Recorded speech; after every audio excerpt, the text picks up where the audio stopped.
SMS अस्पताल के trauma centre में मौजूद है। रात को यहाँ आग लगी है। अब तक मौत के आंकड़ों की पुष्टि नहीं हुई है। 6 मौत जो हैं वो कंफर्म हो चुकी हैं कि 6 लोगों की जान उस आगजनी के अंदर चली गई। आईसीयू के अंदर आग लगी, क्या घटा, क्या क्या हुआ, कैसे हुआ, क्यों जला एसएमएस, क्या अव्यवस्थाएं थी, कौन जिम्मेदार है, इन सब पे देखिए यहाँ परिजन बैठ गए हैं शायद धरने पे। भैया आपका कोई माधोपुर से, मेरी मम्मी आगरा भर्ती से, कोई भरतपुर से, कोई धौलपुर से, जाने कहाँ से। सर माता जी का बीपी हाई था, थोड़ा माइंड की उसको प्रॉब्लम थी, इसके लिए भर्ती करवाया था। इसलिए आता आज हमने ऐसी हालत। सर हम 17 सितंबर को एडमिट हुए थे मम्मी को यहाँ पर। बड़ी मुश्किल से इनकी हालत। सर स्थिति के अंदर सुधार था, हमको 3-4 दिनों बाद छुट्टी मिलने वाली थी, इसको भी लेकिन रात को यह हादसा हो गया। मौजूद थे उस टाइम? जी सर। हालत इतनी खराब हो गई, इसको भी किसी ने डॉक्टर ने चेक सर नहीं किया। 11:20 तक थोड़ा हल्का हल्का धुआं निकलने लग रहा था। धुआं कहाँ से निकल रहा था? सर 7 नंबर बेड है, 7 नंबर बेड के ऊपर लाइट लग रही थी, एक चौकोर सी लाइट में से उसमें से हल्का हल्का धुआं नहीं लगा। लाइट में से धुआं निकल रहा था? जी ऊपर जो लाइट लगी होती है ना चौकोर वाली, उसमें से धुआं निकल रहा था हल्का हल्का। फिर हमने स्टाफ को भी बोला, 5 नंबर बेड वाले ने भी बोला कि भाई इसको चेक करो, लेकिन स्टाफ का कोई गौर नहीं गया वहाँ पर। फिर उसके बाद धुआं जैसे बढ़ता गया, हल्का हल्का बढ़ता गया, फिर उसकी प्लास्टिक नीचे नीचे पिघलती हुई नीचे गिरने लग गई। जब तक कोई नहीं आया? जब तक कोई नहीं आया।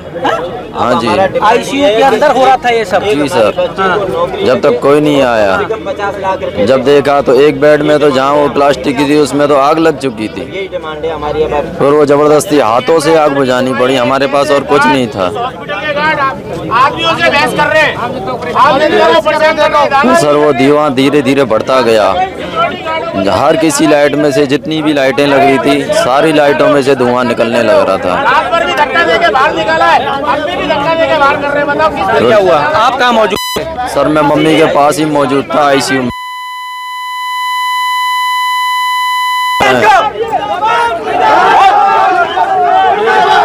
फिर सर उसके बाद हमको भी बाहर निकाल दिया गया, तो उसके बाद जब हमने देखा, हमको प्रशासन बोलने लगा कि आपके सारे पेशेंटों को बाहर निकाल दिया है। जब हमने अपनी मम्मी को ढूंढा तो हमको कहीं मम्मी नहीं मिली।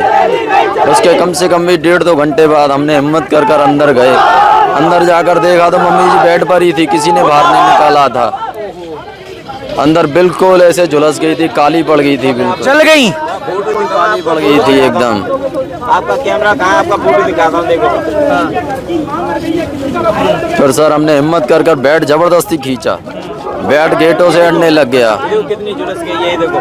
तो अभी हमने जबरदस्ती गेट को लात मार के बेड बाहर तक गेट तक निकाला। ये फोटोग्राफ दिखा रहे हैं जिसके अंदर आप देख सकते हैं मरीज की स्थिति है। जो मरीज भर्ती था, लाइट में आग लगी थी, लाइट से धुआं निकल रहा था, सुनने वाला कोई नहीं था। कहा गया कि मरीज को बाहर निकाल दिया गया है, पर वो मरीज जिसकी जान चली गई उसकी स्थिति ये थी। आप देख सकते हैं इनकी माता जी थी जो सिर्फ बीपी के लिए भर्ती हुई थी और मात्र 3 दिन बाद छुट्टी मिलने वाली थी। स्थिति में सुधार हो रहा था, अव्यवस्थाओं की भेंट चढ़ गई इस अस्पताल पर। जी फिर क्या हुआ?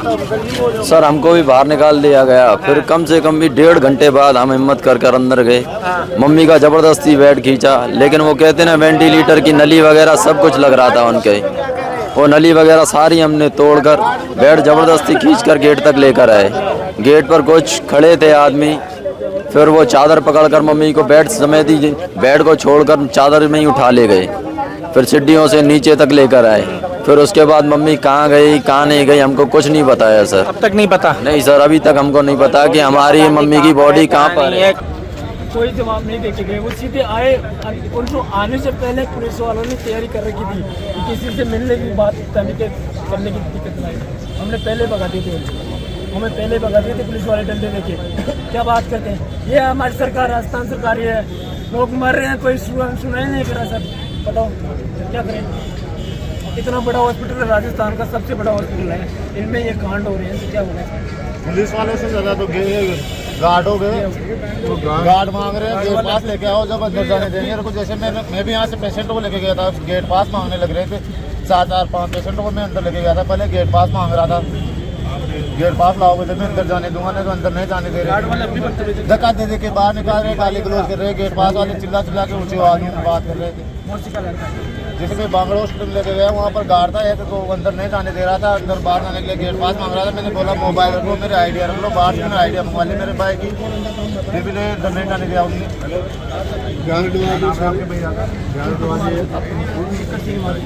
हमने वो देखा गलती इस्तेमाल कर रहे हैं गार्ड वाले। मरीज था कोई खुद एडमिट हो? अच्छा भाई एडमिट है, क्या हो गया है? क्या दिक्कत आ रही है आपको आज? क्या दिक्कत है? कोई दिक्कत नहीं है, आपने स्वयं निकाला, खुद निकाला। इलाज नहीं करा तो खाली हो गए सर कमेटी का डिप्टी जारी है ना, तो रात को जो स्टाफ था ये बोल रहे हैं कि स्टाफ मौजूद था वहाँ पे, तो वो स्टाफ भी आना चाहिए। हम बताएंगे कौन सा स्टाफ मौजूद था, हमारे सामने भी तो आए ना स्टाफ कौन कौन था वहाँ पे। ये एक बड़ी बात, आधा स्टाफ तो बड़ी सोता बात है। यहाँ पे ये मरीज जो मृतक है उनके परिजन कह रहे हैं इनका छोटा भाई था, 24 साल का था मात्र। अब सवाल ये खड़ा है इनके आगे कि अपने घर पे अपने माता पिता को क्या जवाब देंगे, अपनी माँ को जाके क्या समझाएंगे और क्या वैसे मर जाएंगे बूढ़े सर, है ना। लेकिन ये एक बड़ी बात यहाँ पे उठा रहे हैं, ये कह रहे हैं कि अगर कमेटी गठित हुई है तो उस कमेटी की मुलाकात इन परिजनों से होनी चाहिए, इनसे जानना चाहिए, इनसे पूछना चाहिए कि क्या कारण था, क्यों आग लगी, किस किस स्टाफ ने मदद की। स्टाफ तो किसी ने मदद, स्टाफ में से स्टाफ संबंधी तो कोई आदमी मौजूद नहीं था सर वहाँ पे, स्टाफ का एक भी मेंबर मौजूद नहीं था वहाँ पे। हालांकि स्टाफ भी वहाँ पे अधूरा ही था, पेशेंट के पास स्टाफ भी अधूरा ही था, स्टाफ तो पूरा मौजूद नहीं था। इसको बताएं कौन था? हम वहाँ पे 1.5 महीने हुआ, हम स्टाफ को नहीं जानते कैसे।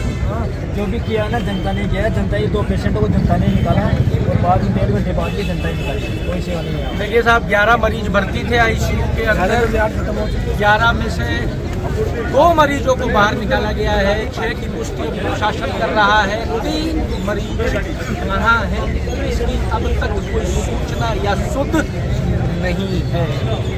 और अपडेट्स आप तक पहुंचाएंगे। यहाँ से जो निकल के आई है वो ये है, शॉर्ट सर्किट ने पूरा आईसीयू जला दिया और जब आग लगी तो खाली मिले वो फायर एक्सटिंग्विशर, जिनके अंदर कुछ नहीं था। और अपडेट आप तक पहुंचाते जुड़े रहिए। अमर उजाला के लिए जयपुर से मैं आशीष और सौरभ भट्ट। अगर आप ये वीडियो YouTube पर देख रहे हैं तो हमारे चैनल को सब्सक्राइब कर बेल आइकन दबाएं और Facebook पर देख रहे हैं तो हमारे पेज को लाइक करें।